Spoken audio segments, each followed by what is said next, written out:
Scouse is an accent and dialect of English found primarily in the Metropolitan county of Merseyside, and closely associated with the city of Liverpool. The accent extends as far as Flintshire in Wales, Runcorn in Cheshire and Skelmersdale in Lancashire. The Scouse accent is highly distinctive, and has little in common with those used in the neighbouring regions of Cheshire and Lancashire. The accent itself is not specific to all of Merseyside, with the accents of residents of St Helens and Southport, for example, more commonly associated with the historic Lancastrian accent. The accent was primarily confined to Liverpool until the 1950s, when slum clearance in the city resulted in migration of the populace into new, pre-war and post-war developments in surrounding areas of what was informally named Merseyside and later to become officially known as Merseyside in 1974. The continued development of the city and its urban areas has brought the accent into contact with areas not historically associated with Liverpool, such as Prescott, Wiston and Rainhill in Merseyside, and Widnes,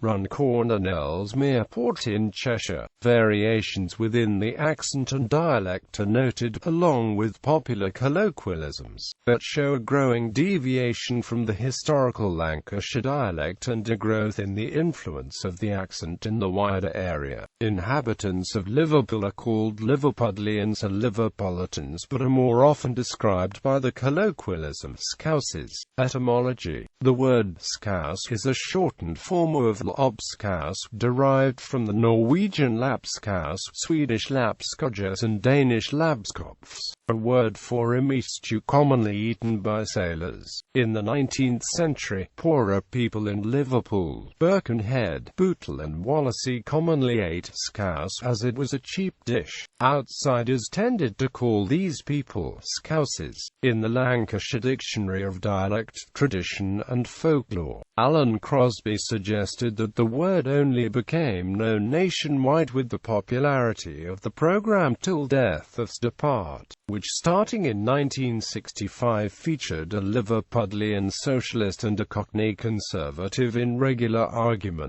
Origins. Originally a small fishing village, Liverpool developed as a port, is trading particularly with Ireland, and after the 1700s as a major international trading and industrial centre. The city consequently became a melting pot of several languages and dialects, as sailors and traders from different areas, and migrants from other parts of Britain, Ireland and Northern Europe, established themselves in the area. The Scandinavians introduced the dish scouse.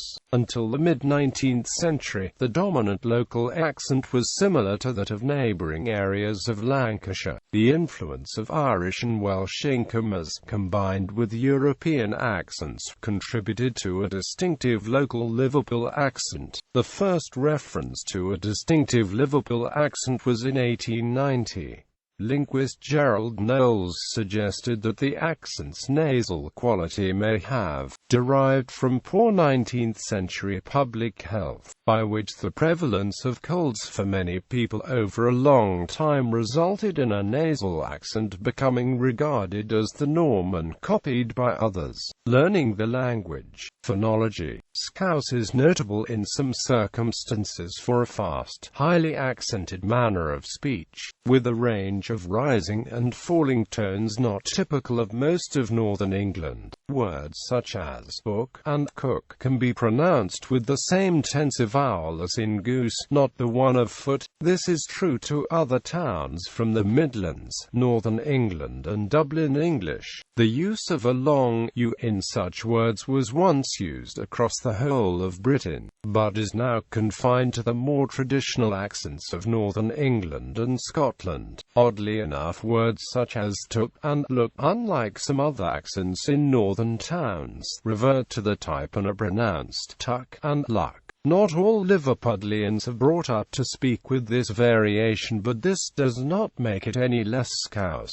The Scouse accent of the early 21st century is markedly different in certain respects from that of earlier decades. The Liverpool accent of the 1950s and before was more Lancashire-Irish hybrid, but since then, as with most accents and dialects, Scouse has been subject to phonemic evolution and change. Changes have taken place in Scouse vowels, which show length and exaggeration at times in words like read, conversely shorter than standard in a word like sleep. A final is a sound that, although pronounced as a schwa in surrounding Lancashire and Cheshire, is emphasized as strongly as the e in pt. In a strong Scouse accent, the phoneme k can be realized at the ends of some words as a sometimes, even if Irish accents are rhotic, meaning that they pronounce r at the end as well as at the beginning of a syllable. Scouse is a non-rhotic accent, pronouncing r only at the beginning of a syllable and between vowels, but not at the end of a syllable. The last condition may not apply if the next word begins with a vowel and is pronounced without a pause. So the sentence, "the floor is dirty," is often pronounced, while "the floor is dirty" is pronounced.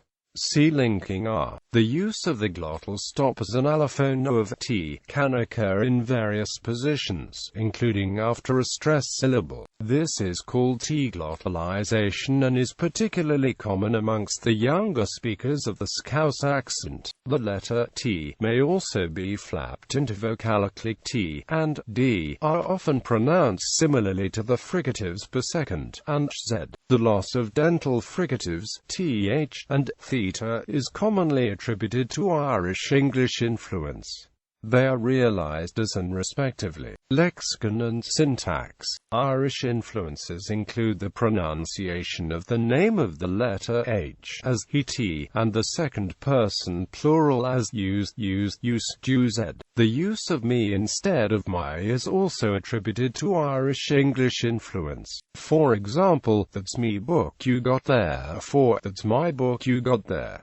An exception occurs when my is emphasized. For example, "That's my book you got there."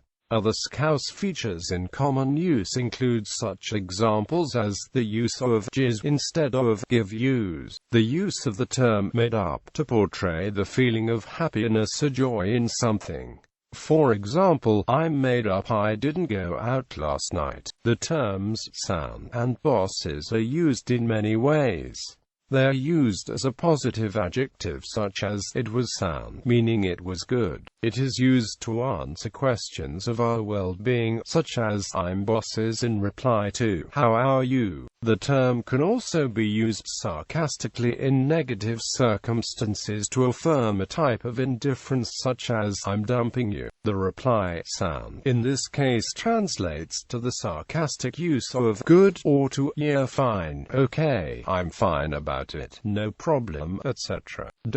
International recognition. Scouse is highly distinguishable from other English dialects, and because of this international recognition, on the 16th of September 1996, Keith Shalamp made a request to IANA to make it a recognized Internet dialect. After citing a number of references, the application was accepted on the 25th of May 2000 and now allows Internet documents that use the dialect to be categorized as Scouse by using the language tag and Scouse.